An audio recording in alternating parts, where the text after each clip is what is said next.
Welcome everyone to the Generative History Harlem lecture series. Today we have two wonderful speakers reflecting on Kara Walker's of Subtlety, which you'll learn more about today. So the first speaker is Emily Holloway, PhD. She is the Associate Managing Editor of Urban Affairs Review and a postdoctoral fellow at Drexel University. Her book project, Domino in the Longue Durée, Racial Capitalism and the Urban Question, reconstructs the prehistory of the Domino Sugar Refinery in Williamsburg, Brooklyn, through the site's connection to the Caribbean Sugar Plantation Complex. She has a PhD in geography from Clark University and a master's degree in urban policy from Hunter College, CUNY. She has worked with several different community development and urban research institutes in New York City and Philadelphia, including the Bronx Cooperative Development Initiative, the Brooklyn Waterfront Research Center, and the Urban Heritage Project at the University of Pennsylvania. And after Emily speaks, we'll have Amber up. And Amber Jamilla Musser is a professor of English and Africana Studies at the CUNY Graduate Center. She writes and researches at the intersections of race, sexuality, and aesthetics. In addition to writing art reviews for the Brooklyn Rail, she has published widely in queer studies, Black feminism, psychoanalysis, and critical theory. She is the author of Sensational Flesh, Race, Power, and Masochism, Sensual Excess, Queer Femininity and Brown Jouissance, and Between Shadows and Noise, Sensation, Situatedness, and the Undisciplined. Emily, welcome to come. Thank you. All right. Thank you, everybody. I just want to thank, first off, I want to thank Ja for organizing, Pedro for assistance with marketing and promotion. It was really nice to meet Jerome and kind of participate in this ongoing conversation here at City College. Aminata for all of her help getting us up here and getting this scheduled. And lastly, Marta Gutman for inviting me and creating this space for this conversation today. And I'm very excited to speak alongside Amber, whose work I really admire. I think this will be a very interesting conversation. During the summer of 2014, the doors to the shuttered Domino Sugar Refinery in Williamsburg, Brooklyn, reopened for the first time in over a decade. Opened, quote, on the occasion of the demolition of the refining plant, Kara Walker's site-specific sculpture, A Subtlety, or the Marvelous Sugar Baby, was staged for public consumption as a 3-month exhibition. The otherworldly scale of Sugar Baby, which measured 75 feet in length, alternately discomfited, perplexed, outraged, and delighted audiences. The reposed figure, molded from 40 tons of sugar over a skeleton of styrofoam, was a melting pastiche of tropes concerning Black sexuality and womanhood. The Mammy, the Hottentot Venus, and the Sphinx, what Hortense Spillers called marked women. Sugar Baby's face, an impassive and placid mask, compounded the libidinal drama and spectacle of her hypersexualized, exposed, and prone body. Scattered at her perimeter stood her consorts, just over a baker's dozen of 5-foot-tall, black-coated children, molded from molasses and cradling woven baskets at their hips. The ensemble was staged within a decaying cathedral to industrial capitalism. Once the largest sugar refinery in the world and the center of an urban agglomeration of manufacturing and industry, the Domino Refinery also occupied newly precious waterfront real estate. The paratextual elements of Walker's installation, the title, the building, the neighborhood in transition, prompt a consideration of the continuities of spectacle and speculation, and between the slave economy and the real estate economy. The speculative value of the land beneath and surrounding the refinery was recalibrated in the years prior to the exhibit, following an aggressive rezoning initiative pursued by the Bloomberg administration. Williamsburg's industrial legacy was fodder for the post-industrial class real estate dreams, the aestheticization of urban decline and transformation. Indeed, the installation's title alluded to this pivotal transition on the occasion of the demolition of the refining plant. A Subtlety suggests a connection between the late capitalist dynamic of gentrification and the commodity capitalism that was fueled by slavery. Meanwhile, the sculpture's medium and subject, refined sugarcane and a pastiche of racist stereotypes, explicitly summon an outward orientation of urban space to reckon with the long history of Brooklyn through the geographies of the Black Atlantic. The site's historical trajectory mirrors, in broad strokes, the general arc of American political economic restructuring over the last century. The site evolved from a major industrial anchor in a port city known for its commercial and manufacturing strengths to a shrinking and deteriorating campus that shifted its focus from higher skilled manufacturing work to less labor-intensive tasks such as packaging and shipping, and in its denouement was transformed from a decayed, almost Gothic reminder of post-war American industrial decline into a spectacle of 21st century financialization. Now, much of urban studies research, whether it's in history, sociology, geography, or economics, focuses on the dynamics of this mid-century period, the explosive growth of American cities, the rise and fall of industrial economies, the imposition of de facto racial segregation on housing, education, and employment. But my research is really interested in excavating a deeper past for the composition of American cities, which I locate in 18th and 19th century dynamics of enslavement. So I use the Domino Sugar Refinery, which was constructed and opened in 1883, as a case study to think through these dynamics. Now, at this time, the building was owned by the Havemeyers and Elder Company, which itself had gone through multiple different ownership structures over the preceding decades. But it was always owned, at least in part, by the Havemeyer family. Founded in 1807 by two German emigres, the business started as a very modest sugar bakery in Manhattan, not far from where the Hudson Tunnel stands today.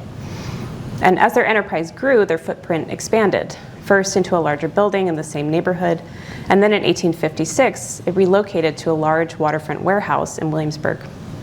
The company built a new facility a year later, composed of a 10-story refinery and a separate 10-story boiler house. An enormous fire in 1882 destroyed these structures, and the building that stands at the heart of this new mixed-use campus, now called the Refinery at Domino, was built and opened in 1883. So in my book project, I'm reconstructing the prehistory of this site by looking at the hemispheric and global dynamics that would lead to this building's design and spatial economy. Sugar Baby faced south during the installation, so taking cues from this piece, I turned my attention to the south, to the Caribbean sugar plantation complex.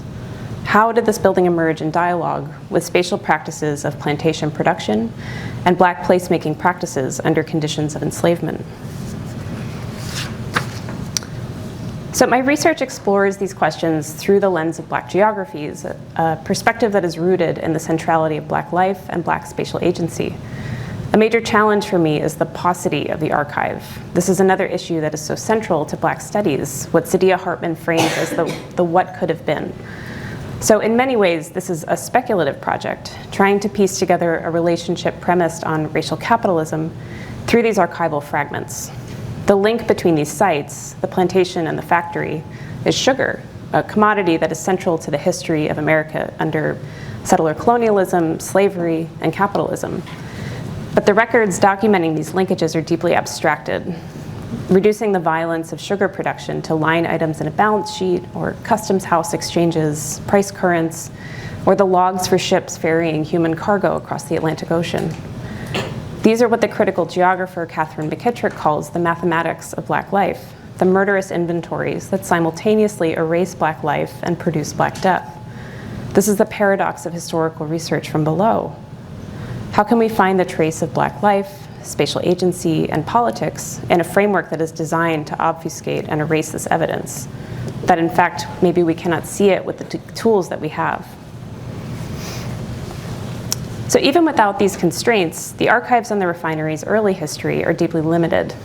Business records from the 19th century are largely lost to time, some possibly in the Great Fire that consumed it in 1882.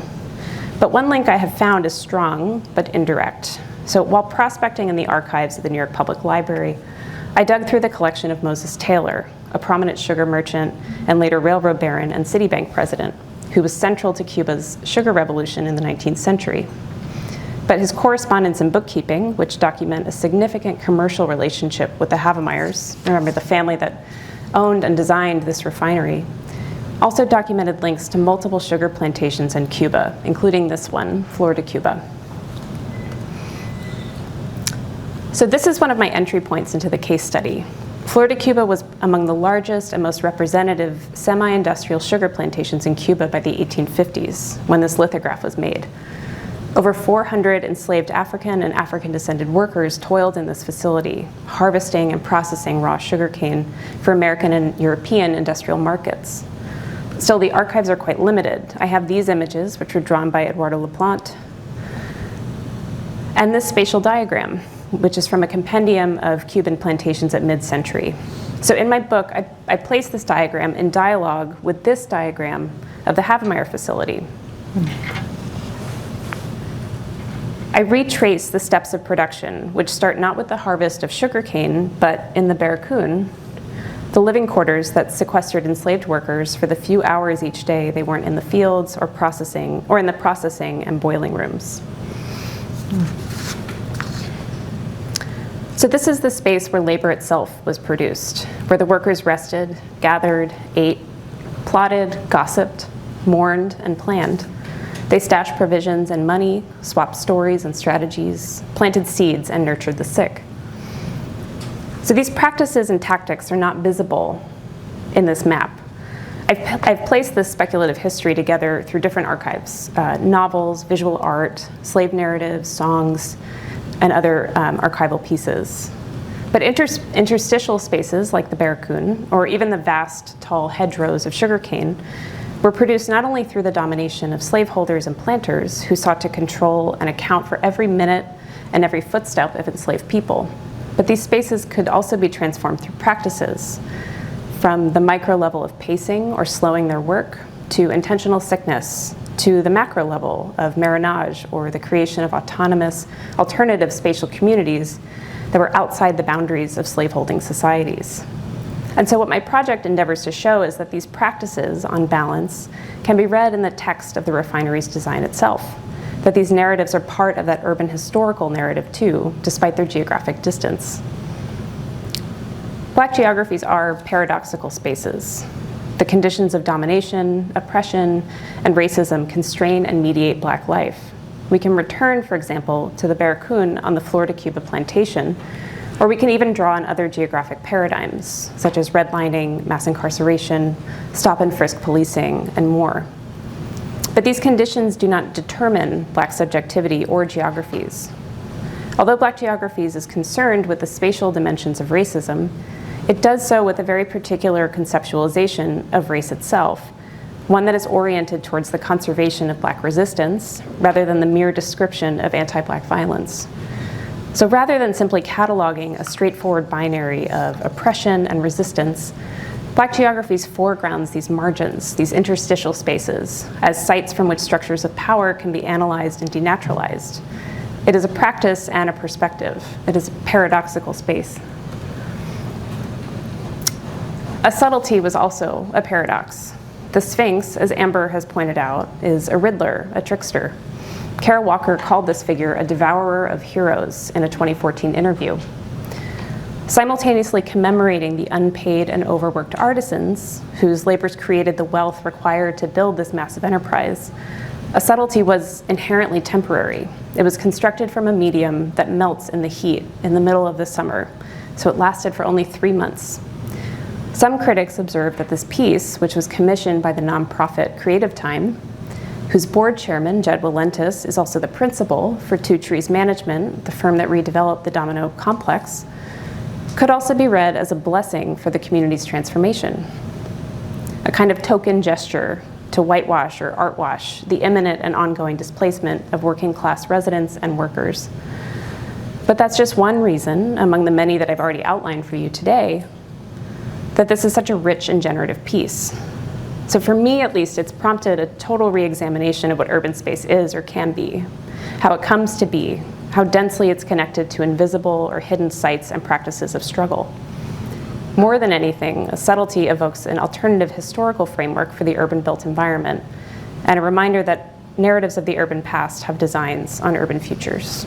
Thank you.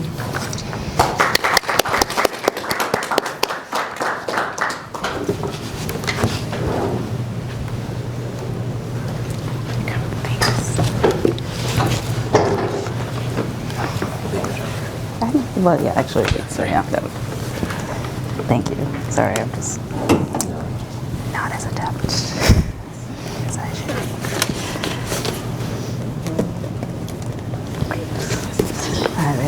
Hi everyone, I'm excited to be here to be in conversation with Emily. Thank you to Ja and Marta and Jerome for helping produce all of this. So I've written a lot about Kara Walker's Sugar Sphinx, but I keep coming back to her as an object. So this is sort of like a conglomeration of some earlier thoughts and some newer thoughts. So imposing and exposed, breast, vulva, and backside were rendered in detail. Kara Walker's Mammy Sphinx wore a headscarf, and the fingers of her left hand were curled in a loose fist. Most immediately, the presence of the headscarf makes Walker's reference to histories of enslavement legible for many visitors to the installation. In contrast to the ways that asexuality may have masked the Mammy's history of violation, however, the exposed genitalia made it feel not only explicit, but close at hand, as evidenced by the fact that many of the visitors felt their own form of violation when others did not share this recognition of rape.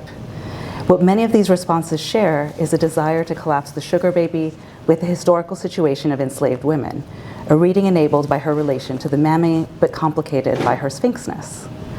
And that's like a very compressed version of many things that have written, but there's a lot of like people going and really having a lot of feelings at the installation. But here I've been really interested in sort of like what the sphinxness does and what it helps us to think about. So while it does not feel surprising that the sugar baby is described as a sphinx, this assessment largely comes down to the way that Walker has positioned her on all fours with legs curled under her haunches and her large size, which commands attention by dwarfing everything else, people and molten attendants in the refinery. Unlike Walker's references to the Mammy here and in other works, these Sphinxian aspects were lauded by critics who saw the sugar baby as a more elevated and respectable iteration of the Negress character for which Walker had become famous. And that's kind of an example of one of the older tableaus that Walker was known for. So previous versions of the Negress were tainted by the overt entanglement with the perverse exploitation of plantation slavery. This sugar baby offered purity, signaled also by her whiteness, with a dash of revenge.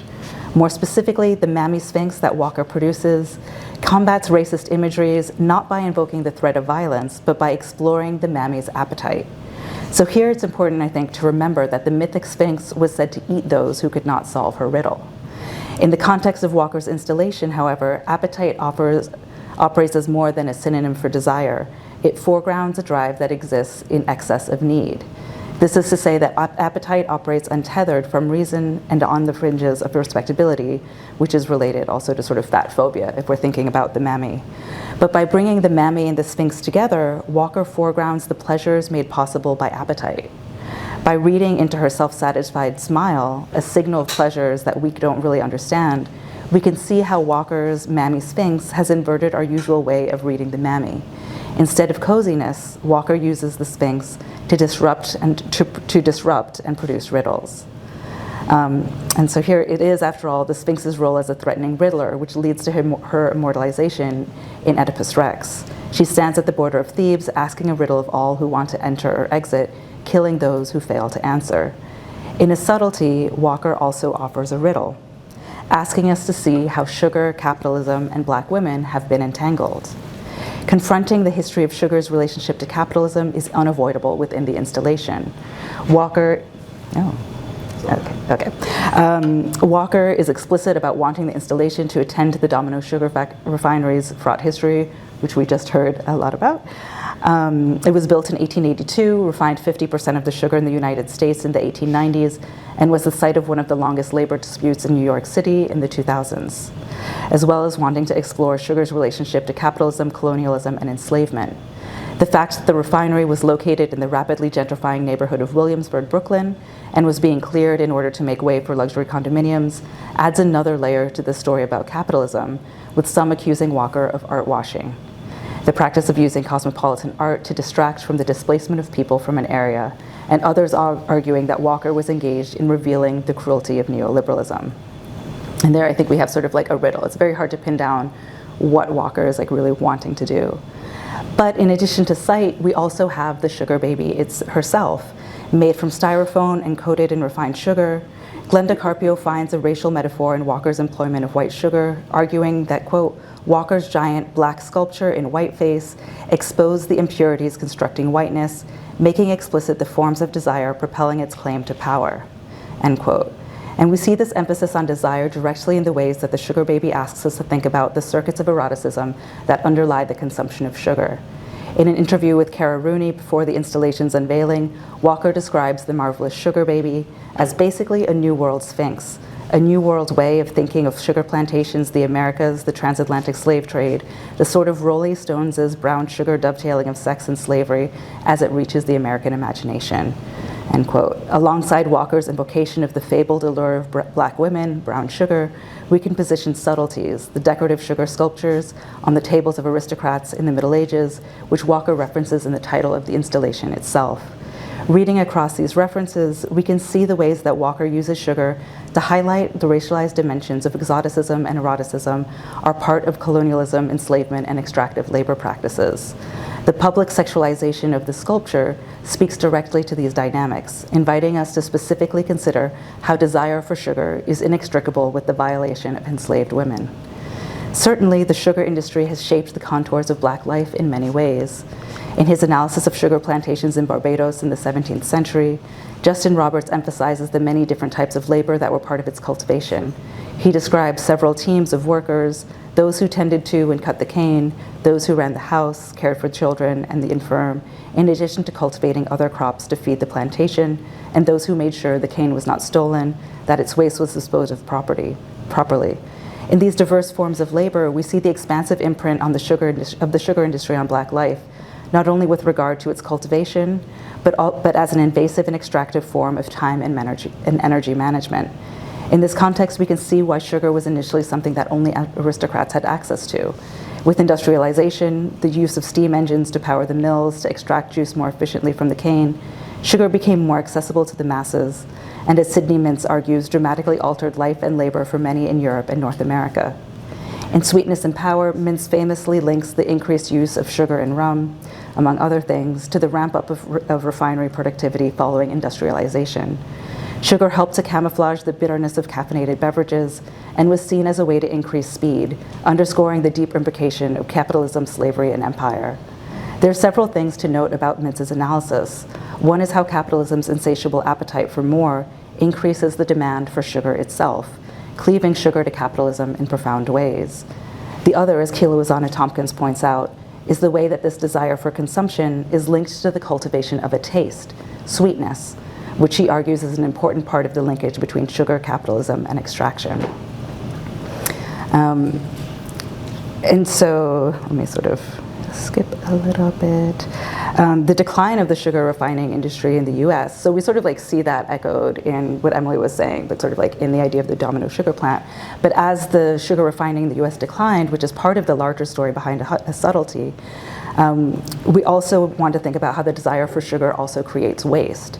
We're perhaps most used to thinking about waste with regards to those who are injured or killed in the service of cultivating sugarcane, but the demise of the factory gives us other forms of waste as well.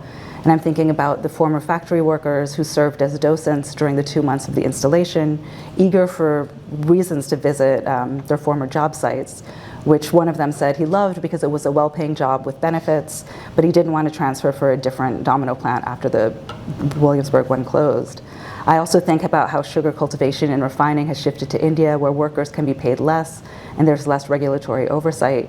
And finally, I think about the effect of the proliferation of high fructose corn syrup, which is found in many processed foods and might be described as the empty calorie because it does not necessarily register as sweetness, but it does add calories. In addition to fresh fruits and vegetables, these fruits are in contrast to fresh fruits and vegetables, these fruits are easily accessible in poor areas, so-called food deserts, where their presence coincides with high rates of hypertension, heart disease, and diabetes.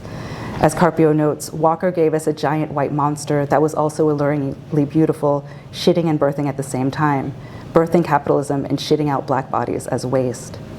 So what then can we say about Walker in relation to the riddle of capitalism, sugar, and Black women's bodies? To pose a riddle is to invite others to see the logic underlying what initially might appear discontinuous or even contradictory. It is, in other words, to create space for somebody to think, and many of Walker's aesthetic choices allow us to see how she enabled a multitude of connections to form for the visitors in the installation. So what happens, for example, when we think about Walker's choice of the mammy in relation to representation? When we understand the mammy through the language of stereotype, it allows us to reflect on her flattened subjectivity, and which connects her to what Philip Bryan Harper names the violence of abstraction. What Harper describes as violence is produced by the inability to grasp the mammy as a representation rather than as a stand-in for a person or group of people. And indeed, this form of misrecognition is what underlies the dynamics of woundedness and violation that sort of circulated around initial experiences in the installation. But thinking with representation also invites us into the affective dynamics elicited by Walker's knowing embrace of stereotype and caricature. Here we can think about how Walker asks visitors to a subtlety to embed themselves within histories and presence and racialization, doing away with the separation between art and the visitor that the modern exhibition space is founded on. So as I alluded to earlier, this affective thickness is evident in visitors' vexed responses to the installation, but what is important to consider is the way that these provocations were deliberate on Walker's part. In an interview with the Los Angeles Times after the demolition of a subtlety, she revealed that she had taped the audience interacting with the sculpture, a gesture that many who'd been distressed by the ways visitors interacted with the sugar baby interpreted as either shaming or pedagogical. However, Walker's response is more ambiguous. I put a giant 10-foot vagina in the world, and people respond to a 10-foot vagina in the way that they do. It's not unexpected. Maybe I'm sick. Sometimes I get a sort of kick out of the hyper-essay writing, that there's got to be some sort of control human behavior. But human behavior is so mucky and violent and messed up and inappropriate, and I think my work draws on that. It comes from there. It comes from responding to situations like that, and it pulls it out of an audience. I've got a lot of video footage of that behavior. I was spying. So in this response, it's evident that Walker expected and perhaps even wanted the controversy because it activated viewers. Those who thought that they might simply be able to observe and possibly meditate on what the sugar baby might represent were instead brought directly into contact with their own attachments and ambivalences. This is to say that visitors were as much a part of the installation as the structural components, showing us another way that stereotype can render the line between representation and reality porous. In addition to Walker's cameras, a subtlety also explicitly invited visitors to take selfies. And this is just an example of one of the inappropriate selfies. Invited visitors to take selfies at the site and tag the Domino Sugar Refinery. So which is to say that Walker and the gallery solicited the very behavior that some visitors were upset about. Beyond further cementing Glenda Carpio's argument about Walker's engagement with minstrelsy, these images enact their own play with representation. Many of these images were assembled on Creative Times websites, and others circulated via the hashtag on Twitter as a way to document the installation, but also to show the multiplicity of representations of the work circulating. Not only do these digital recordings exist for posterity, but the act of photography itself enabled visitors to capture their own perspective on the sugar baby, disrupting the idea that she can look or stand for only one thing. Additionally, this deliberate democratization of the art of representation, we might argue that the proliferation of images means that the sugar baby cannot be said to belong specifically to any one person, but that she might be available to all, invites us to think about the dynamics of consumption that underlie representation itself. We might look at the sugar baby and ask questions about who is presumed to be available in this way, and what does it suggest about vulnerability, eroticism, and the cultivation of taste. And most pointedly, what do we do with the fact that the sugar baby's vulva became the site of intense fixation and debate? The material that Walker used for the installation, sugar, is also an important component in Walker's foregrounding of complicity. Not only does sugar explicitly reference histories of enslavement, colonialism, and capitalism, but the material itself offers different ways into the riddle that Walker presents. The whiteness of sugar used for the Mammy Sphinx, made white through the very processes for which the domino refining plant was once famous, offers an example of this. While Carpio is interested in the ways that this whiteness calls attention to the ways that black labor is required to uphold the fabric of white society, the Sphinx's whiteness does other things as well. Tiffany Barber, for example, looks to the ways that the homogeneity of the whiteness of the Sphinx makes it difficult for details to show up in photographs. And you can sort of see an example of that here. For Barber, this ability to repel light is one of the protections that Walker offers to the Mammy Sphinx. So what this means is that the Mammy Sphinx allows visitors, rather than the sculpture, to be captured photographically. Not only does this limit the circulation of the Sphinx, but it echoes the representational slipperiness that accompanies the Sphinx, the Mammy, and the black woman. Sugar's granular qualities also resist the subject-object binary, complicating representation by meddling with visitors in various ways. And here it's important to recognize that how smaller ingestible molecules, molecular aspects of the consumable, like grains of sugar, also reorient our idea of what constitutes appetite by invoking ideas of porosity and permeability. In addition to the matter of sugar cravings, we can see the mobilization of the molecular in the pervasive smell of rotting sugar that wafted through the installation. Some of the smell emanated from the Domino Factory, and some of it came from the melting blackamoors. But I think that this part of this molecularization is also part of the riddle that Walker is offering through sugar. So in these multiple ways of subverting stereotype and refusing the subject-object binary, Walker's Mammy Sphinx issues a particular challenge to those who visited the Domino sugar refining plant.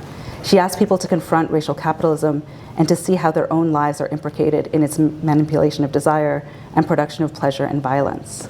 And I think here we might ask what it means for Walker to use these aesthetic tactics and produce this installation as her first commission for public art. But that's sort of like a different question. That's it. Thank you.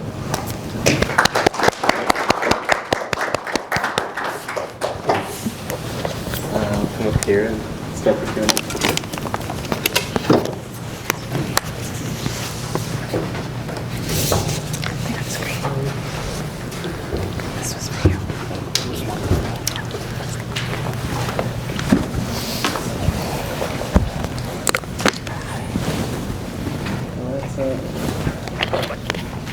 And I feel like did anybody get to see the Sugar Sphinx? I feel like you look like, yeah, I was like, yeah, maybe too young. Yeah, I know, I thought that was going to be the case, but anyway. I saw it. You saw it. I wanted to ask each of you a question, and then both of you a question, and then open to Q&A. Emily, a lot of the students are, dealing with kind of historical materials with archives and thinking about kind of their landing and making present now. Mm-hmm. So I was wondering if you could talk about the challenges and just your methods of kind of reading through those gaps or those limits to the archives, and just more about your process there. Yeah, of course. As I mentioned, that's definitely the hardest part. I think that's true for anyone doing any historical research is finding your materials. I have one anecdote that I'll briefly share that sort of captures a lot of those challenges. So a few years ago, I came up, I live in Philadelphia, so I came up to the New York Public Library. I had identified a couple holdings in the collection that had materials belonging to the Havemeyer family, so the family that started and ran this company. And according to the catalog, they had a diary by William F. Havemeyer that was dated for 1840-something, and I was thrilled. This is exactly what I wanted. I wanted to have some insight into what these people were thinking, if they were reflecting at all on the world or their business. And I got there, and it's like, if anyone's ever done any archival research, it's quite an ordeal to kind of get through the door. You have to put your luggage in a separate place. You have to go to the bathroom. You have to wash your hands. You can't really touch anything. You have to wait for everything to be delivered. So it all took a little bit of time, and they brought out this little book, and it was like this. And it was his diary, but it was actually, I opened it up, and it had his name, and then under the name it said Latin Grammar Book 1854. So, and I looked and I was like astonished because it was just verb conjugations, like the whole thing. So it wasn't super helpful. He had great penmanship, but that's about all I can say. So I had come up almost exclusively to look at that piece because I didn't have a lot of other resources in New York that I had left to look at. So I spent some time walking around Bryant Park and just wondering what I was going to do. So a lot of it ended up being really indirect. You have to kind of start asking yourself questions about, okay, well, are there other similar sites, either like this refinery or like the plantation that I later identified, that I could use for a comparative example? You can kind of aggregate similar cases to get a sense of how things might have worked. So that was really helpful, especially for the Cuban side of the study. One really fortuitous thing that I just stumbled across at the same collection on a different visit. I was looking at Moses Taylor, who I had come across in sort of a history of New York, and he was identified as the main sugar broker in the early 19th century. So he has an enormous collection at the public library. It's like 400 boxes. They're mostly disorganized, so you're just sort of rifling through. And that's where I came across a receipt from the Havemeyers and a couple of letters that were written asking for payment, or like, here's your invoice. And then I also kept looking, and I was like, oh, well, there's all these plantations in Matanzas, which is the central Cuban sugar plantation sort of region. And then I just sort of picked one. And I was like, I'll start here. And it turned out that that was one that was in the lithographs that I showed you and the plan. Like, they were all part of this book that had sort of showcased all the plantations. And then I'll just conclude with this, because you really never know what you're going to find, and it can be very exciting. But while I was in the Taylor collection, there was a related piece that was brought out to me, and it was a ship captain's diary. And he was an amateur artist. He had all these watercolors that he drew. I didn't include any of the slides, but I'd be happy to share it with anyone that's interested. But some of them are pretty funny. Like, he shows people getting seasick off the side of the boat. They're really crude drawings. But he also had a really striking image of his party getting lost in the Cuban, like in Matanzas. And they're in the middle of a forest, they're crossing a river, and they encounter an enslaved man carrying a torch and asking him for directions. And I kind of used that piece to structure an entire chapter about the archive, and thinking about like what Black geographies look like when you can't really find any documentation of what enslaved or people of color were going through. There's no records left of their own, so we have to sort of intuit and speculate. But yeah, it can be very hit or miss, but it can be really rewarding sometimes too. And then Amber, I was really struck by your emphasis on the subtlety, kind of talking back in ways, Claire Walker talking back in ways to the audience. I think as the students are navigating lots of fraught histories and talking about preservation in that way, can you share some insights you might have either from Walker's work or your own kind of talking back in your writing? Yeah. For kind of how to do that? Yeah, I mean, it's sort of, I know, the moment you're giving a talk and you're suddenly like, I cut out all of these other things and I hope it still makes sense, even though I cut out. So what I really wanted to convey is both like the force of interpretive desire that people were thrusting on this object, and like people really wanted Walker to be saying certain types of things. But then I was equally interested in like she's such a slippery artist, and just like the way she uses material to talk to, like, by talking back, she reorients the visitors to the installation, because it's like that's why I was sort of like, did you go? But I know you're young, but if you could have gone, because when you would go there, it's like it was really smelly,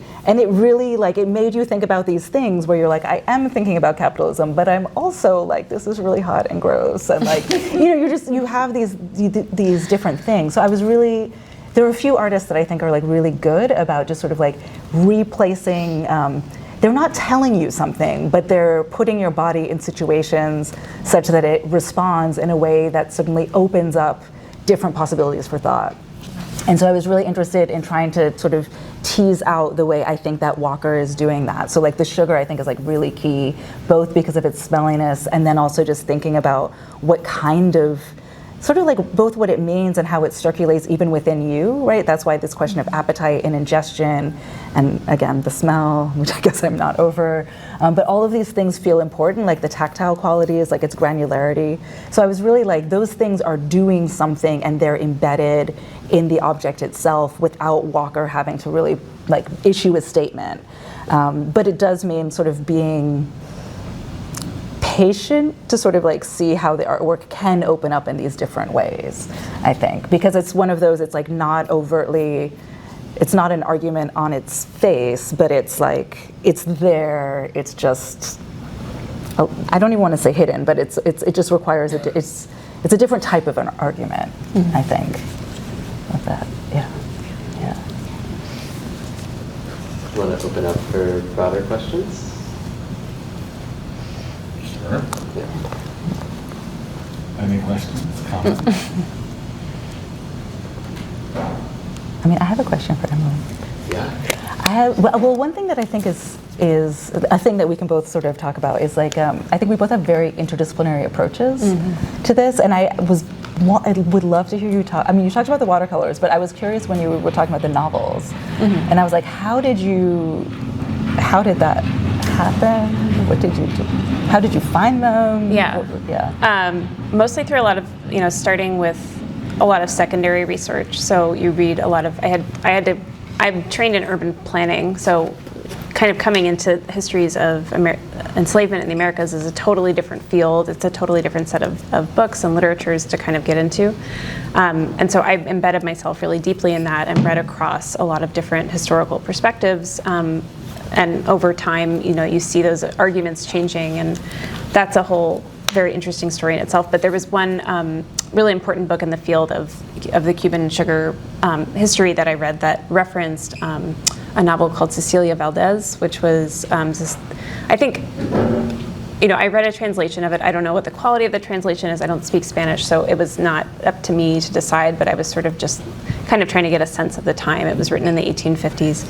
And it's like a very over-the-top sort of romance. And there were descriptions of a family that owned a plantation in Cuba, and they reference quite a bit like the propensity for rebellion or marriage, which is like running away in often cases. So I kind of use that to speculate and like sort of imagine what those places might have looked like, because this is someone writing from that time, describing it. Yeah, but I would love to have a literature scholar's perspective on some of those things too. Well, I am actually trained in history of science. Oh, okay, so. Right. But you're in the English department. I am an English department. Yeah. Let's have a question, more of a comment for Emily about your speculative, I guess, paying attention to the diagrams and the maps that you found. I really liked how you basically were able to convey the story of who the people were and probably what they were doing through just like a two-dimensional map. Because truly, like, when you're doing like architectural work and you're looking at these things, like it's so easy to like look at a bunch of lines on paper and just disregard it, not thinking about how the spaces, one, shape the experiences of people experiencing that space, and then two, the lives of those people. I think they sound similar, but they're quite different. I think, so yeah, I really like your use of that. And is it like, when I said less of a question, more of a comment, that's the comment. But I am curious as to what other forms of that you found in your research? Of just, using those kind of two-dimensional sort of perspectives and sort of imagining or speculating on, so definitely with that one. And then I briefly showed the big diagram of the Domino refinery, which was not the one that is built today, but it was like the previous iteration, which was quite similar. But so with the diagram from the plantation, for example, I used like some of those, like the novels. There's not a lot of Cuban slave narratives actually compared to North American or Puerto Rican or Brazilian, and like that's probably got its whole rationale behind that as well. But there was one that was really quite useful, and this was a man who escaped and survived in the wilderness, like in a maroon community, through the formal abolition of slavery in Cuba, which wouldn't be till the late 1880s. But he still had memories of growing up and living under enslavement, and so he talked about life in the Barracoon and what they did there. So you kind of you have just this little box, and you have the scale of it. It was probably like a few hundred square feet, housing, in bunks, 400 people, and sometimes more, depending on the number of indentured South Asian laborers that were brought over. But you think about, okay, there's only one door. There's a lot of descriptions and narratives of travelers going through Cuba, of how the door was guarded. It was usually by dogs. So there's a lot of descriptions of that, just from white perspectives too. And you have to assume that white visitors from America or Europe are probably getting the best possible face of what life is like there. And so you have to just imagine that it's probably quite a bit worse. And so you just start to piece it together, and like it's complicated for me to put myself in that position, right? I'm a white woman, I understand my positionality regarding that, but you piece together all of these different aspects and you think about, okay, there's no windows, right? There's one door. There's probably straw on the floor. It's right next to where the animal stocks are. It's right next to the field, so it's really close to work. So you just sort of think about that, like the practicality of that, and just sort of, what would it be like to raise children in those conditions or be sick? So I think you can do that. And I think that's something that's really useful. I'm trained in geography, so that's how you're prompted to think all the time. I really love architectural studies because it's like the more technical side of it that geographers don't always take into account, like what's possible or not possible in design. But with geography, you're forced to think about social interactions with space and like how space can have different meanings depending on who's occupying it or what they're doing or who they're in there with. So there's a lot of different dimensions to that. But thank you for the comments. So much of the cultural preservation narrative on the national scale is about celebration of American history, right? And you're both drawing out presencing these historical dynamics, mid-century time and during the slave trade that are quite violent and often not what gets put forth in celebrating resistance, right? And I'm curious about the work that you're both doing to kind of lift up the tensions, the ambiguities, these riddles, right? And why that might be important as the students are thinking about radical preservation, right? Really doing preservation, not just resistantly, but differently, right? Radically. So I was wondering if you could both speak to that labor. Yeah, it's a good question. It's hard when people are like, why is it important now? And I'm like, oh, our now is so bad. But I mean, I think it's important to preserve the complexity of life and living, right? And so that means sort of not veering either toward any kind of simplistic narrative, right? And sort of trying to show the different types of tensions. I mean, for me, what's interesting, since I'm not, I was going to say not really, but not in architecture, not even today, but I'm really interested in sort of the way different,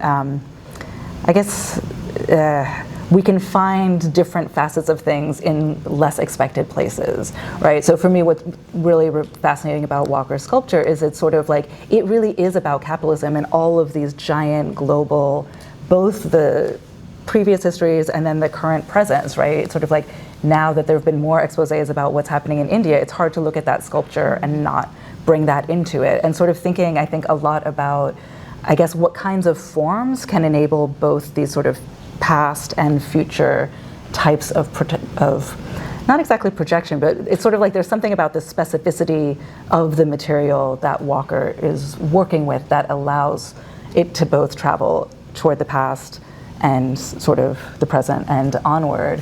And I think that's hard to sort of say how one would produce that as a preservative ethos, but I think there's something about being specific means that there's always going to be ambiguity, right? Because it's going to bring in the complicated fact of the possibility of allure and eroticism, but then also the questions of labor and also these other things, right? But material specificity allows it to carry all of those. Yeah, I think for me, when I grapple with this a lot with the ambiguity of this piece. And one thing that sort of brings it into focus for me, at least conceptually, and also prompts me to think about how this could be applicable for contemporary issues, is thinking about scale. And I did have a question for Amber about scale, because she talked about the molecular level sort of transposing through the body, but also at the scale of the global capitalism. But I was thinking about scale, both on a spatial level. So, you think about the body that is depicted by a subtlety and how it correlates to a global scale or a hemispheric scale of plantation production and circulation. But through the figure of a human body, but also sort of a temporal scale, right? So when you're you're confronted with this piece, you're forced to think about the long history of this factory and how the long history of Brooklyn itself.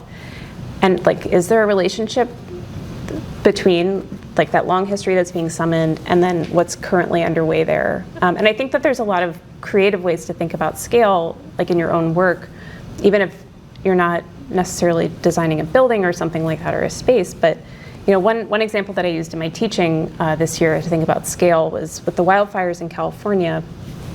There were people profiting from that, insurance companies where are most insurance companies located? They're located in Connecticut. So there are people, like, that's an interesting way to kind of think about, like, especially with finance, it opens up all these different kinds of scales and the transformation of landscapes and spaces and stuff. So that's kind of, yeah.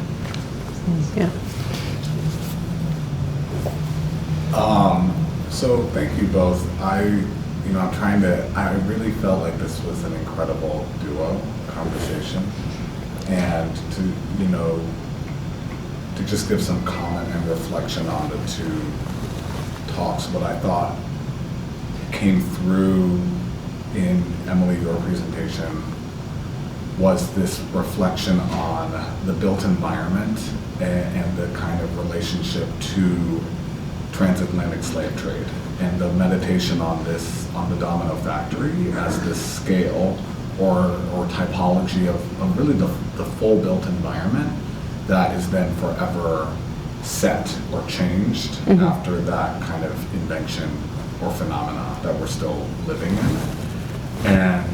And then Amber, your talk sort of brought us to a reflection, I think, on public art or art in general, and this transition and the kind of microcosm of that with Kara Walker, who's transitioning from a kind of two-dimensional practice to this fully realized, fully three-dimensional sensorial installation that's also contending with late capitalism.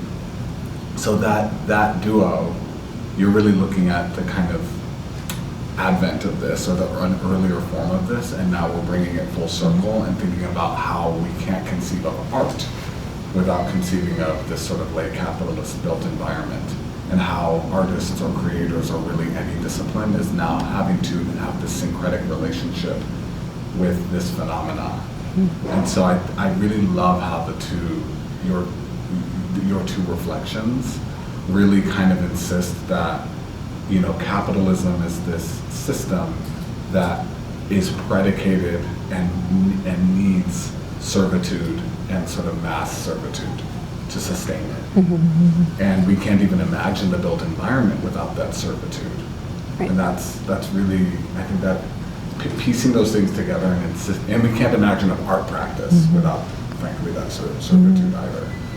So that's really kind of a lot of good things, I think, to contend with. I don't know if you have thoughts on this. I have so many. I do. But I was like, wow, this is I agree. I was like, this is working very well together. I mean, we did it, but still, I don't know. We didn't know exactly.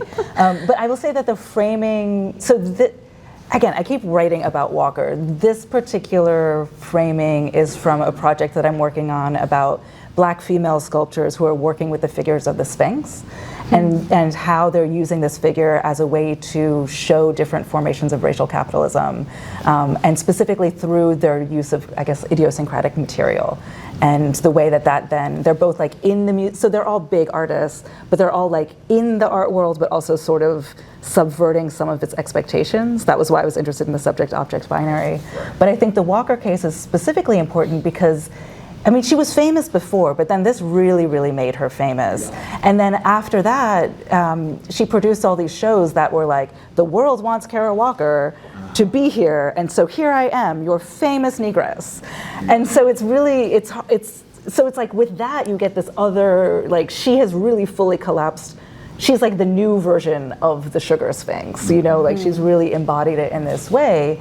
And then I think in general, just think about the dynamics of the art world, which are so much about speculation and consumption and capital, but the artists don't actually necessarily get rich. Right. Like it's like the art collectors get rich and then they sell it and the artwork might circulate, although obviously these pieces, some of the boys were sold, but like, anyway, but it's also then sort of like how does somebody else's labor produce money for other people? Like it's not, they're not really benefiting from it. Like Walker has a name and then a set of expectations now. And I mean, I'm sure she has a lot more money than me, but like but I don't think she's not like, like her collectors have a lot more money than her, you know? And so just sort of, that's what I like about these sphinxes, because they subvert. So it's like you think you own them, but they're actually like in their commentary on property, you can't. Like there's just something, and then also when you embed the dynamics of critique, it's also fascinating because it's like, it's all about the, you know, the problematics of labor and ownership in general. And so then it's like, what does it mean if you own this? And the piece is about like, you know, that's a bad idea. You know. Yeah, so it's like very like fun in this. Well, first of all, thank you. Wonderful talks. And sort of building off also Jerome's comment. So both of you at some point referred to, use this term art washing, referring to sort of critiques at the time. And I'm curious, so I'd like you to say more on that. And also, I can't help thinking also of the Sphinx, the sugar baby, in relation to what happened in the last 10 years.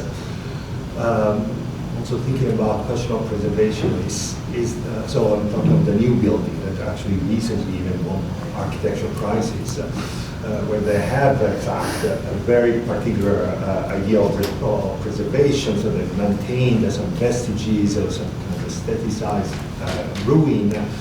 But I'm wondering, so first of all, so whether anything remains now of the sugar baby. So if it's actually depicted in some ways, is there any trace of that moment or of that debate, or if it's or if that too has been sort of whitewashed and sort of folded in and some ways actually helped sort of engineer one of the most successful real estate speculation in Brooklyn. Yeah, I mean, so to my knowledge, and I could be wrong, I don't think that there's really any physical remnant left of the piece. Walker has the fist. She has the fist, okay. But I mean, I have a separate question for Amber about the difference between public art and sort of like art that can be sold on the market, that sort of relates to the same questions that you just raised. But what I found really striking about the piece, and especially about, I actually got to have a conversation with Vishaan Chakrabarty, whose firm redesigned the Domino. So if anyone has not been there yet or doesn't go to Williamsburg that much, if you can go up close and you may be able to go in the lobby. Your personal opinions or feelings about the design or like its role in the neighborhood aside, it's kind of a remarkable engineering feat what happened. What they've had to do, because it is a landmark in New York City, so it has to be preserved, so that's like all tied to that. They were only able to retain just the shell, just the facade of the building, so it's basically just the walls, because the interior was so decayed, it was covered in sugar, it was like in very bad shape, nothing could be built inside of it. They took out the windows, so it's really just like a ruin. And inside they put this enormous glass house with like the dome over top. And in between there's a barrier of a vertical garden. So it's quite striking. You know, it's filled with, one thing that I am working on a chapter about is about crisis. And you know, when it opened, we were in the middle of an office, like commercial real estate crisis. There was a surplus of office space in New York City because of remote work after the pandemic. It's mostly commercial office space in that building. So I don't know what their like lease rates are like right now. I'm sure they have a lot of tax incentives to keep them filled, but I'm not sure. But I kind of put that in relationship to other periodic like economic restructurings and how that shapes the built environment. So I don't even know if that answered all of your questions, but yeah, the landmarking thing is interesting, and I think like in terms of thinking about how those kind of policy tools are available as architects or planners or preservationists, one thing that wasn't really explored, and I don't know how much this has been tested in other environments, is like tying landmarking to affordability or to like, you know, affordable artist space or worker space, like maker spaces. It is an industrial site, like there was a possibility to maybe revitalize manufacturing in a different way, not in, like we're not gonna bring sugar refining back, but you know, more smaller scale manufacturing, things like that. Because a lot of those businesses were still in play in the early 2000s and they were pushed out as prices started going up. Manufacturing wasn't dead all the way. So that's kind of how I start to think about that.